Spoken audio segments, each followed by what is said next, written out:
So further on API security, Daniel, if a hacker intercepts an API message or an API call, an API communication, what do we do about that? Do we encrypt the data? How do we stop the hacker? Presumably, we're trying to stop the hacker in the first place. Yep. But assuming that the hacker gets through and is able to change that data, what do we then do about it?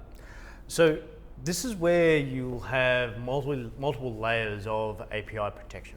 Okay. Number one is you only want to accept APIs from known sources. Okay. So people who are going to interact with your system. So it could be an internal microservices system to another system itself that you know communicates via API. Right. It could be an external supplier who's providing updated price lists or customer lists or whatever the hell it may be from there that you know is a trusted source in that instance itself. Yeah.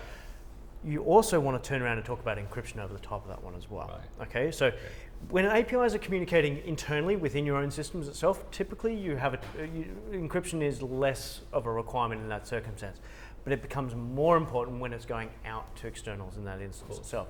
So you want to have encryption mechanisms between your API suppliers or suppliers who are providing information via APIs or your customers who are interacting via API itself.